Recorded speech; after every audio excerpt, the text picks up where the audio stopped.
So welcome. Thank you. And my first question to you is I'd like to begin by asking you to tell us your full name and the postcard you'll be discussing, and you can certainly show it to us.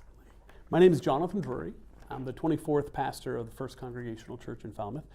This is the postcard that I'm going to be discussing. And that's a photograph of, or a picture, I don't know if it's a photograph, of the church that is taken from the south side of the green.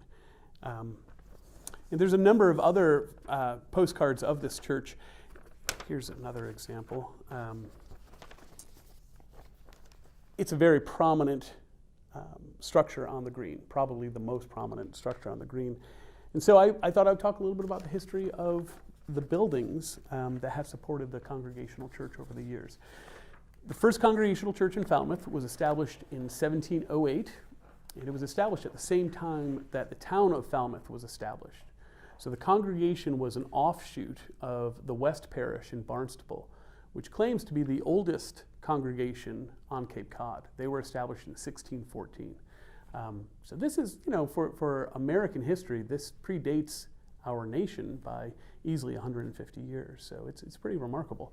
1708, a group of people decided that they wanted to establish their own congregation. And to do that, they also had to establish a meeting house where there could be some form of governance, some structure of governance. So initially, the first meeting house was built off of Mill Road in the old burial ground. And it was likely built sometime between 1690 and 1700. That would have also been the seat of governance for Falmouth at the time. And it was a very simple structure. As far as I know, had no paint, had no heat, no organ, no bell. The Puritans were their approach to purity included aesthetics, and they didn't need much in terms of artifice. Later on, there was another meeting house built on that location. This was a meeting house built in 1717 that was actually designed to look just like the meeting house in Barnstable. So they very much saw themselves as an offshoot of that congregation. And then in 1750, the first church was moved from the old burial ground to the brand new green space that had been established in Falmouth, what we think of now as the town green. The town green initially was actually kind of the front lawn of the church, because the church was built on the south end of the green in 1750, and at that time there were roads, but it was not divided the way it is today. There were dirt roads that were used for horses and buggies, but they were not in the same location that our current roads are in. The green was much larger, and what's also kind of interesting about the green is that it has always been a green space. Before it was established as the town green, it had been a green space that was available for anybody to use for their horses. And so it's the equivalent of the parking lot for downtown Falmouth, and remains a green space, of course, today. That's also where the local militia would have gathered to do their training, both for the Revolutionary War and then later for the Civil War, which is interesting. So in 1750, the church was built on the south end of the green, and it remained there until 1796, when the fourth meeting house was built. And at that time, in 1796, a decision was made to outfit this new meeting house with a bell, which brings me to a riddle. The riddle is, the living to the church I call, and to the grave I summon all. What am I? A bell. A church bell. That's right. That riddle, which is actually not a riddle, it's just a poem, is engraved along the top of all of Paul Revere's bells. So in 1796, the First Congregational Church commissioned a bell from Paul Revere, who was a bell maker in Boston at the time. The bell that was purchased weighs 807 pounds, and we have the original receipt signed by Paul Revere. And what's interesting about that receipt is that along with having the price and the weight of the bell, it indicates that the price was derived by a specific cost per pound. So almost like you were selling poultry or something, he sold his bells 42 cents per pound. So 807 pounds at 42 cents. came out to just under $400, which would have been a small fortune in 1796. So in 1796, that bell was put into the steeple of the church and has been ringing over Falmouth ever since, which is quite remarkable. But the church was moved. It was moved in 1858. The decision to move the church came as a result of a very generous offer from the Swift family to give them a parcel of land. The Swift family was a very prominent family in town. They owned the first mercantile store in Falmouth. They also owned the first bank in Falmouth. And they owned quite a bit of land in Falmouth, probably the equivalent of the BBs in that regard. They owned all of the land that exists behind the church and the parsonage, which is directly next door to the church, extending all the way back to Lakeview, which is the neighborhood behind the Lawrence School. So all of the Lawrence athletic fields, all of the Catherine Lee Bates Road, all of the land behind the church, all belonged to the Swift family. And in 1858, they agreed to offer a parcel of this land to the congregation. The congregation decided to take advantage of this offer and to move the church. And so depending on who you ask, the story is that they either rolled the church on logs across the green. I think that's very unlikely. The truth is most of the trees would have been cut down by that point to build the ships in Woods Hole. So there's a widow's walk on top of the parsonage next door, and you would have easily been able to see the ocean from that widow's walk. Today you can't see the ocean, you can see a lot of trees. But those trees didn't exist in 1814 when that house was built. So they probably didn't roll the church across the green. Some people say that they put it on a sled and they pulled it across, which is a possibility, though I think that the train wouldn't have really accommodated that. It was a big building. And then other folks said that they parceled the church, literally taking apart piece by piece and then rebuilding it in a new location. Whatever they did, they didn't do it well, because within a year they tore that building down and they built the 5th meeting house. I say that. The truth is, the claim has always been that the congregation was growing so quickly that they needed to have a larger sanctuary and needed to have a larger foundation for the church. So we'll go with that. But they did build that church in 1858, the 5th meeting house. Now, here's some remarkable history attached to the church.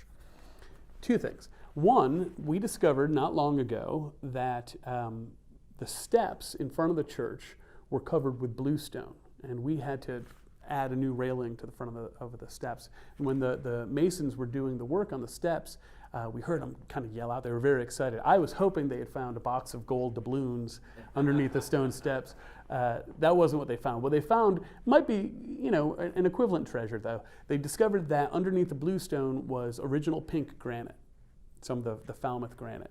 And so somebody, in fact, we know it was probably in 1952, someone decided to put bluestone on the steps.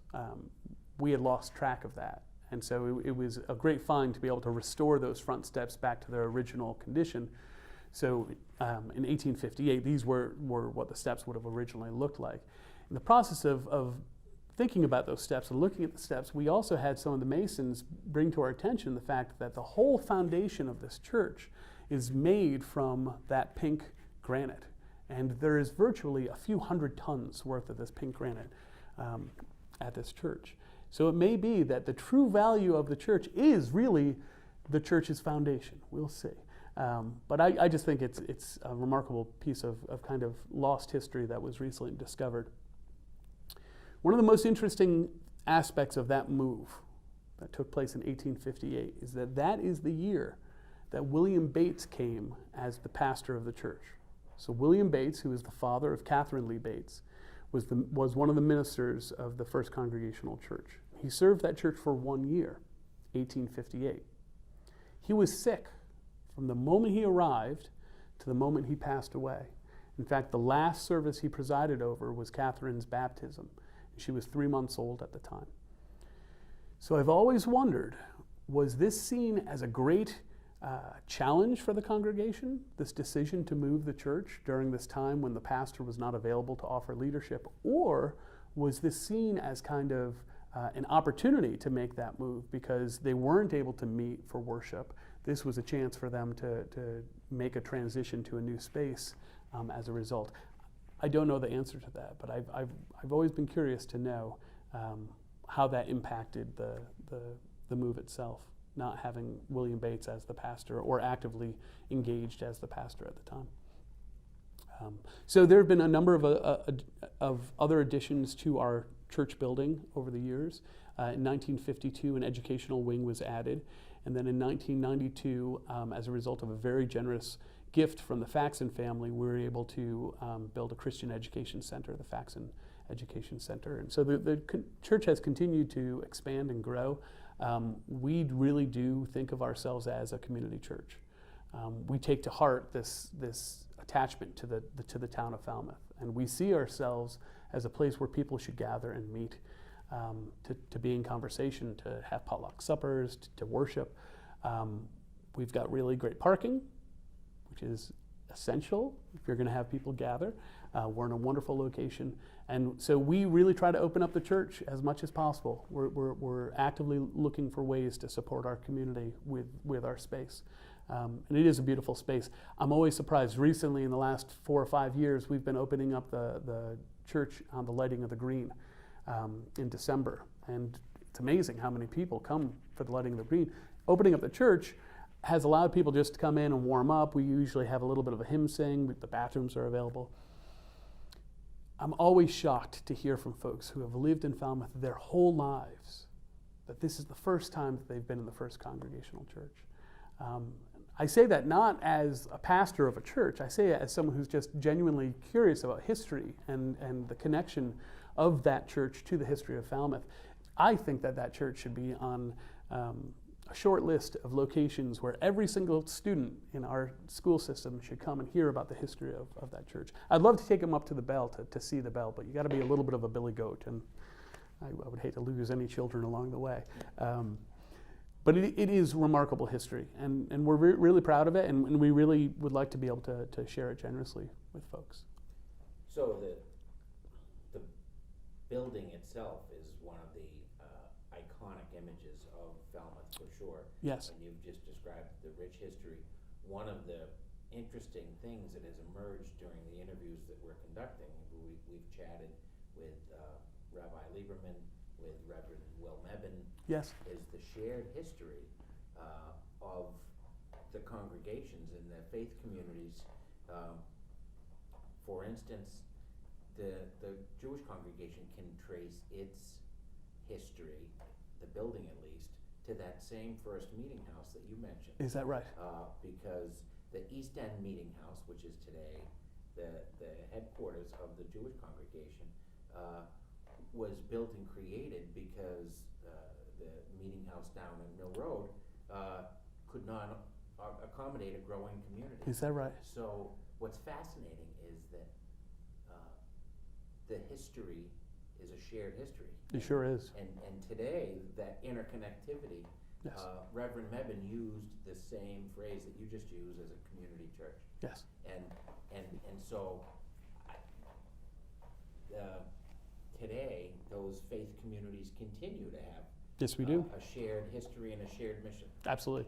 I think two of the finest examples of that shared history and mission would be the Service Center in Falmouth.